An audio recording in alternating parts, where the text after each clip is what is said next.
God में जी का मतलब है गाइडेंस। वो जनरेटर ऑपरेटर डेस्ट्रोरेटर नहीं, मैं थोड़ा अलग प्रकार से बता रहा हूँ। जी का मतलब गाइडेंस। अगर आपने प्रॉपर गाइडेंस ले ली, चाहे ऑनलाइन ली, चाहे ऑफलाइन ली, चाहे पुस्तकों के माध्यम से ली, ठीक तरीके से आपने गाइडेंस ले ली, वो का मतलब है ओबीडिएंट, एकदम आज्ञाकारी बने रहे। जैसा जैसा गुरुजनों ने कहा वैसा वैसा कहा, केवल इस कान से सुना इस कान से निकाल दिया, ऐसा नहीं किया, आज्ञाकारी बने रहे। और GOD, डी का मतलब है डिसिप्लिन, पूरे अनुशासन के साथ रहे। रोज रोज करना पड़ेगा, एक दिन दिनचर्या बनाने से काम नहीं चलेगा, 7 दिन काम नहीं चलेगा, सुबह से शाम तक लगना पड़ेगा। भाई आप आवाज क्यों कर रहे हैं? जो जो कार्यकर्ता आवाज कर रहे हैं उनको बाहर भेज दो, दूसरे वाले कार्यकर्ता दे देंगे। एक बार जितने भी कार्यकर्ता सुन रहे हैं फटाफट से सुन लो, जो भी पुस्तक बांट रहे हैं बिल्कुल आवाज किए बगैर बांटना है। हमारे यहाँ तो जोधपुर के अंदर रेस्टोरेंट ऐसे हैं जिसके अंदर ऐसे कहने से रोटी आती है, एक कहने से सब्जी आती है, बोलते ही नहीं हो। जिप्सी रेस्टोरेंट करके कभी जोधपुर आइएगा तो खाना वाना खिलाएंगे हम आपको, आओगे ना? जोधपुर देखा हमने, वो भी वर्ल्ड रिकॉर्ड था। बाहर से बच्चे आए थे, 2 शिफ्ट के अंदर एग्जाम था, 65,000 बच्चे थे। क्या करें कैसे करें? 65,000 बच्चों को पहली पारी खत्म होते ही उनको 6 पूड़ी सब्जी मिठाई वगैरह सब कुछ जो है उसके सेंटर पे पहुंच जाएगा। हमने संकल्प किया, पहुंच गया। तो गॉड, गाइडेंस, ओबीडिएंट और डिसिप्लिन। डिसिप्लिन बहुत जरूरी है, ध्यान रखिए। जिंदगी में 2 तरह के दर्द होते हैं, बात जो है अच्छे से लेके सुन लेना, समझ लेना, और पहले से सुनी हुई है तो एक बार फिर से अच्छे से सुनना। कई लोग क्या सुन लेते हैं, खाली सुनना नहीं है, उसको दिमाग में डालना है। बातों को जानने से काम नहीं चलेगा, आप जान रहे हैं। मेरी बात कहीं भी मान ले, उससे भी काम नहीं चलेगा। जानने मानने से काम नहीं चलेगा तो स्वीकार करने से भी काम नहीं चलेगा। मैं कहूंगा आपको, देखो साहब गोविंद जायसवाल रिक्शा चालक का बेटा कलेक्टर बना और इतनी मेहनत के बाद बना, और पता है आपको ऐसे आप जान लोगे, हमसे मान भी लोगे, हाँ सर आप कहें तो मान लिए। फिर उसके बारे में जाके पुस्तक वगैरह पढ़ लोगे, यूट्यूब पे देख लोगे, पुरानी कोई खबर देख लोगे, गूगल पे सर्च कर लोगे, स्वीकार भी कर लोगे आपने कहा था वो एकदम सही कहा सर। जान लिया, मान लिया, स्वीकार कर लिया, हो गया क्या काम? जानना, मानना और स्वीकार करने के बाद में उस चीज को आचरण में उतारना पड़ेगा। आचरण में उतारोगे तब सक्सेस मिलेगी, केवल जानना, मानना, स्वीकार करने से नहीं मिलेगी। तो भैया पहला स्टेप क्या बताया? बोलिए ना, जानना, दूसरा मानना, तीसरा और चौथा आप बोलो क्या करेंगे सब लोग? अरे आचरण में उतारेंगे, पक्का आचरण में उतारेंगे तो फिर दुनिया की कोई ताकत जो आपको रोक नहीं सकती। मैं आपको बताता हूं, दुनिया की कोई ताकत रोक नहीं सकती। आप हमेशा सकारात्मक व्यक्ति के हाथ में रहिए ना, पॉजिटिव लोगों के बीच में रहिए। फेलियर लोग होंगे कोई कारण से, देखो एक होता है पेन ऑफ डिसिप्लिन, एक होता है pain of regret. Pain of discipline अनुशासन का दर्द, और पेन ऑफ रिग्रेट पछतावे का दर्द। अनुशासन का दर्द क्या है? आज आप 8 बाई 8 के कमरे के अंदर जो है टिफिन का खाना खा रहे होंगे, खुद अपने हाथ से बना के खा रहे होंगे, समय पे नहीं खा पा रहे होंगे, समस्या हो रही होगी, कोचिंग का फी नहीं जमा करा पा रहे होंगे, मन मसोच के लेके बैठे होंगे, पूरी दिन भर तैयारी में लगे होंगे, 8 से 10 घंटा 12 घंटा लगातार पढ़ रहे होंगे, बीमारी में भी पढ़ रहे होंगे, लेकिन अपनी दिनचर्या का कड़ाई से पालन कर रहे हैं, उड़ते तीर हाथ नहीं ले रहे हैं, फालतू का टाइम किल नहीं कर रहे हैं। ये सब अनुशासन का दर्द है। इस अनुशासन को, दर्द को अगर कोई महसूस कर रहा है तो उसको आनंद के साथ महसूस कीजिएगा, उसमें मजा है। अनुशासन के दर्द में मजा है। और ये जो नहीं करता है ना, उसको फिर पेन ऑफ रिग्रेट होता है, पछतावे का दर्द। वो कहता है काश मैं उस समय पढ़ लिया होता, काश मैं उस समय कुमार सर, निर्मल सर की बात मान लिया होता, काश मैं जीवन में समय खराब करना छोड़ दिया होता, काश काश करके जिंदगी के अंदर जो दर्द आता है ना मित्रों, ये बड़ा चुभने वाला दर्द होता है। ये मैं नहीं कह सकता कि हॉल में जितने लोग बैठे हैं सबकी सरकारी नौकरी लगी जाएगी, लेकिन प्रयास तो सब लोग अपना जम के करेंगे, कोशिश तो सब लोग जम के करेंगे, और कोशिश जम के करेंगे, प्रयास जम के करेंगे, और उसके बाद में कोई कारण से सिलेक्शन नहीं भी हो पाएगा, 10 साल बाद में कुछ और भी काम कर रहे होंगे, तो मलाल तो नहीं रहेगा, पछतावा तो नहीं रहेगा कि हमने यार 2-4 साल जम के तैयारी नहीं की थी। और इसलिए जीवन भर आपको पेन ऑफ डिसिप्लिन तो रहे, पेन ऑफ रिग्रेट कभी नहीं रहे। आज के इस दिन, पवित्र दिन, और अभी थोड़ी देर पहले से गुरु पूर्णिमा प्रारंभ हो चुकी है और गुरु पूर्णिमा के दिन मैं आप सभी को पटना की धरती का आशीर्वाद देता हूँ। जीवन भर अनुशासन का दर्द हंसते हंसते झेलो। आज भी मुझे जीवन के वो पल अगर याद आते हैं ना, तो 8x10 के 8x12 के कमरे में बचपन में जब हम खुद भी राखी बना रहे हैं, पपड़ियां सेक रहे हैं, समझ रहे हैं, पढ़ाई भी कर रहे हैं साथ के अंदर, बर्थडे के दिन टॉफी नहीं ले जा पा रहे हैं, जिस दिन खुद का बर्थडे उस दिन छुट्टी ले रहे हैं कि कहीं बच्चे पूछ नहीं ले स्कूल के अंदर कि तुम टॉफी क्यों नहीं लेके आए। आज भी मजा तो जो है वो उन्हीं दिनों को सोच के आता है, आनंद तो उन्हीं दिनों को सोच के आता है। और ये सब कुछ क्योंकि उस रास्ते से हम निकले हैं, उस रास्ते से निकले हैं, तो इसलिए आज ईश्वर ने कुछ अगर मुकाम पे अगर हासिल किया है, हम सोचते हैं इस बात को कि ईश्वर ने अगर कुछ किया है तो जरूर उनके लिए किया होगा, उनकी मदद के लिए किया होगा। मैं जोधपुर ही खाली सेंटर था, हमने जयपुर भी गए, हम प्रयागराज भी गए, इंदौर भी गए, ऑनलाइन भी हमने जम के लेके चलाया, ऑफलाइन भी जम के लेके चलाया। और बिहार की धरती अगर चाहे भी तो प्लान करेंगे पटना में, पर अभी कोई आज कोई प्राप्त ऐसी कोई बातचीत नहीं है। अभी केवल हम आपसे मिलने के लिए आए, मीटअप करने के लिए आए, मिलने के लिए आए।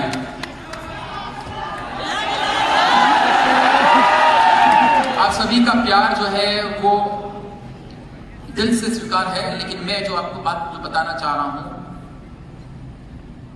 कि जीवन के अंदर एक मुकाम हासिल कर लेना। आज तो दिन है कि आप कभी कभी भूखे भी सोते होंगे, कभी कभी एक सब्जी भी खा के सोते होंगे।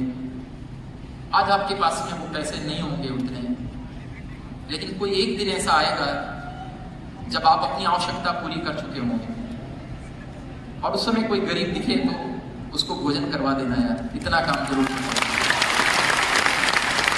कोई ऐसा बच्चा दिखे जिसको मदद करने की जरूरत है, मदद कर लेना। और जितने लोग भी जो है ना यहाँ पे जो बीपीएससी करना चाहते हैं, थानेदार बनना चाहते हैं, टीचर बनना चाहते हैं, जो कुछ भी करना चाहते हैं, सोचिए जो काम वो करना चाहते हैं, जो नौकरी वो प्राप्त करना चाहते हैं, उस नौकरी प्राप्त करने के पश्चात क्या क्या काम होते हैं, पूरी शिद्दत के साथ में मन से जो है ऐसा प्रण कीजिए कि वो काम जो है मैं बहुत पवित्रता के साथ में करूंगा, बहुत मजबूती के साथ में करूंगा।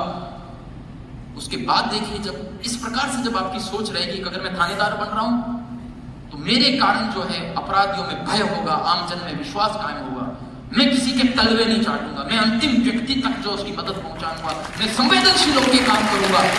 ऐसा करके जब सोच लेगा तो आप सोचिए ईश्वर जो परमात्मा जो है वो भी लग जाएगा कि किस प्रकार से इसकी मदद करनी है। इसी प्रकार से जो भी अपनी अपनी वैकेंसी की तैयारी कर रहे हैं उसके बारे में ऐसा सोचना जरूर, पवित्र भाव रखना, देखना सिलेक्शन और कितना आसान हो जाता है, राह और कितनी अच्छी हो जाती है। तो पेन ऑफ डिसिप्लिन और पेन ऑफ रिग्रेट, ये सब कुछ कहने के बाद भी कई लोग ऐसे होते हैं ना, ये कहते हैं सर ऐसे कहने की बातें होता थोड़ी है सर, होता नहीं है सर, ये कर लिया, 2 नहीं कर लिया, 5 नहीं कर लिया, ऐसा नहीं होता है सर, लाइफ वैसी नहीं है जैसी आप बता रहे हो, मानते नहीं है। हम सब के दिमाग में 2 तरह के मैनेजर हैं। अभी थोड़ी देर के अंदर मैं आपको एक श्राप भी देने वाला हूँ गुरु पूर्णिमा के दिन, ध्यान रखना। और 12 ज्योतिर्लिंग और 4 धाम के दर्शन में करके आया हूँ, 12 ज्योतिर्लिंग 4 धाम सब दर्शन मैंने किए हैं और मेरा श्राप कभी भी फैल नहीं जाता है। सुन लीजिए श्राप क्या देने वाला हूँ, 1 मिनट की बात के बाद दूंगा। आप सब लोग तैयार हो? देवता तो श्राप। आप सबके दिमाग में 2 तरह के मैनेजर हैं, मिस्टर यस और मिस्टर नो आपके दिमाग में है, इसलिए वो आपके गुलाम हैं, आपके लिए काम कर रहे हैं, आपकी नौकरी कर रहे हैं।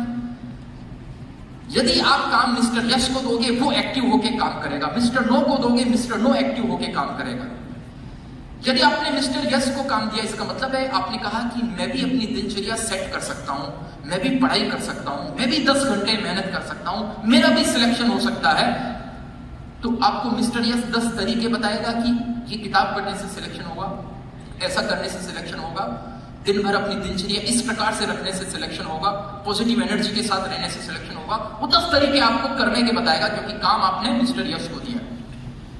मिस्टर नो को अगर काम देंगे तो मिस्टर नो कि मेरे से तो होता ही नहीं, कर ही नहीं सकता, सुबह उठ ही नहीं पाता, वो आपको 10 चीजें और बताएगा। अच्छा सुबह उठ नहीं पाता है, अभी 8 बजे उठ रहा है, ऐसा कर तुम 10 बजे उठ तो और ही मजा है। टाइम किल कर रहा है ना, वो 2 फिल्म देखी ना, ऐसा मत कर, तू हर सप्ताह देखा कर, तब और टाइम खराब होगा क्योंकि मिस्टर नो को आपने एक्टिव कर दिया, वो आपको काम बताएगा। ये बहुत ही भीतरी बात बता रहा हूं मैं आपको, अंदर की बात बता रहा हूं, बहुत पते की बात बता रहा हूं। और कई लोग कभी अपना काम मिस्टर यस को देते हैं, मिस्टर नो को देते हैं, उसके अकॉर्डिंग जीवन बनता रहता है। कई लोग ऐसे होते हैं जो जिंदगी भर अपना काम मिस्टर नो को देते रहते हैं, मिस्टर नो को देते रहते हैं। तो क्या करता है, एक दिन मिस्टर यस उसके दिमाग से इस्तीफा देके चला जाता है। यार काम ही नहीं है मेरा, तो यहाँ पे तो मैं क्यों रहूं? कोई और जो मिस्टर यस वाला है, निर्मल गहलोत टाइप का, उसके पास ही चला जाता हूं, वही मुझे अच्छा सा लेके काम देके भाग जाता है। लेकिन जिस दिन मिस्टर यस पूर्णतः इस्तीफा देके दिमाग से बात चला गया ना, उसके बाद देखना जिंदगी का क्या हालत लेके रहता है। जाने नहीं देना है उसको, रोक के लेके रखना है और कोशिश करनी है मिस्टर यस को ज्यादा से ज्यादा काम दो। और गुरु पूर्णिमा के दिन आप सबको मैं श्राप देता हूं कि आपके दिमाग से एक दिन मिस्टर नो इस्तीफा देके हमेशा के लिए भाग जाए, हमेशा के लिए भाग जाए। और आप सोच लेंगे तो भाग ही जाएगा, पक्का ही भाग जाएगा, कोई बहुत बड़ी बात नहीं है। तो इस प्रकार से आप जिंदगी भर मिस्टर यस को काम देते रहें, ऐसा मैं कहूंगा। ये कहने के बाद भी कई लोग कहते हैं सर ऐसा नहीं होता है सर, सब कुछ बातें ठीक है, आपका गॉड भी ठीक है, गाइडेंस भी ले लिया, डिसिप्लिन भी रख दिया, सब कुछ कर लिया। आपने कहा पेन ऑफ डिसिप्लिन, अनुशासन का दर्द भी बहुत लिया, जम के लिया। आपने कहा मिस्टर यस, उसको भी एक्टिव किया, पर सर भाग्य भी तो कोई चीज होती है, बिना भाग्य के कैसे मिलेगा? कई लोग जो सोच लेते हैं ना मेरे भाग्य में लिखा है, बिल्कुल ही गलत बात है। और अगर लिखा नहीं है तो ऐसा लेके सोचे कि अब तक आपके जीवन में जो कुछ भी घटित हुआ था वो सब प्रारब्ध था। अब तक जो कुछ भी घटित हुआ वो सब प्रारब्ध था। आज इस क्षण के बाद में आपके जीवन में जो भी घटित होगा वो सब कुछ आपके पुरुषार्थ के बल पे घटित होगा। ये सोच के आज आप यहां से निकलेंगे, इतना पुरुषार्थ के बल पे घटित होगा। भाग्य के बारे में एक बार एक मैनेजमेंट की टीम अलग अलग जगहों से कंपनी से थी, मैं उनके बीच में एक लेक्चर दे रहा था। भाग्य की बात आई, साहब ये अच्छा कर सकता है क्योंकि इनका भाग्य बहुत अच्छा है, ऐसा नहीं देता। मैंने कहा ठीक है, प्रैक्टिकल करते हैं, प्रयोग करते हैं। मैंने कहा भाई आप में से ऐसे लोग हाथ खड़ा करो जिनके दो दो बेटे हैं। कई लोगों ने हाथ खड़ा किया, उसमें से किसी एक को मैंने रैंडमली कह दिया भाई आओ ऊपर आओ। ऊपर आ गया, उसको मैंने कहा तुम्हारे दोनों बेटों के नाम बताओ। उसने कहा एक का नाम राकेश है, एक का नाम सुरेश है। मैंने कहा बहुत अच्छा है, मैं जैसा जैसा बोलूँ वैसा वैसा सोचना है, वैसा वैसा बोलना है, डिस्टर्ब नहीं करना, जो कहा वैसा वैसा करना है। उसने कहा ठीक है सर करूंगा ऐसा। मैंने कहा तुम्हारा जो पहला बेटा है राकेश, उसके बारे में ऐसा बोलो कि हमेशा स्वस्थ रहे, प्रसन्न रहे, जीवन में कभी कोई बाधा नहीं आए, बाधा आ भी जाए तो उसको चट्टान की तरह तोड़ दे, पूरे उत्साह के साथ रहे, हमेशा स्वस्थ वर्धक रहे, सफलता उसके कदम चूमे, अच्छे घर में उसकी शादी हो, हमेशा हंसी खुशी रहे, पूरा जीवन मजे मजे के साथ बीते। बोलते रहो, मैं ऐसे लाइन बोलता रहा, समय कम है इसलिए मैं इसको फास्ट बता रहा हूँ। बोलता रहा वो बोलता गया साथ में, बहुत अच्छा मुस्कुराते हुए बोलता रहा। ये सब राकेश के बारे में बोलवा दिया मैंने। अब दूसरा बेटा कौन बचा? मैंने कहा तुम्हारे दूसरा बेटा सुरेश जो है, इसके लिए ऐसा बोलो कि हमेशा बीमार रहे, कभी भी सफलता हाथ नहीं मिले, हमेशा पछतावा ही रहे इसकी जिंदगी में। ये जो है सोने को छुए तो भी वो पत्थर बन जाए, पारस को छुए तो भी पत्थर बन जाए, ऐसा ये बन जाए, दुखी दुखी रहे और इस प्रकार से जीवन इसका दुखों भरा निकल जाए, ऐसा सोचो इसके बारे में। वो एक भी लाइन नहीं बोल रहा था, पर मैंने कहा बोल तो दे भाई, पीछे पीछे मेरा प्रयोग चल रहा है, तू फेल कर देगा ऐसे, तो बोल ही नहीं रहा। तो मैंने कहा बोलो भाई, नहीं बोलूंगा सर, सॉरी। मैंने कहा बोल दे यार, नहीं बोलूंगा सर। मैंने कहा मजाक में बोल दे, मजाक में भी नहीं बोलूंगा। हमने कहा मजाक में बोल दे, क्या जाता है, सामने 800,000 लोग बैठे थे यार, मेरी हल्की क्या कर रहा है, मजाक में तो बोल दे, प्रयोग कर रहा हूँ।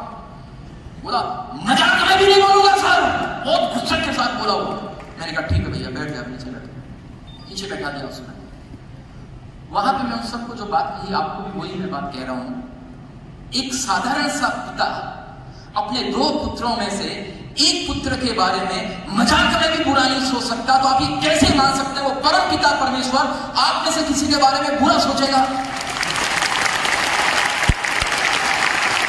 अरे किसी न किसी रूप में आता है आपकी मदद करने के लिए, आप पहचान नहीं पाते हैं। एक बहुत बड़ा भक्त था, बहुत बड़ा भक्त।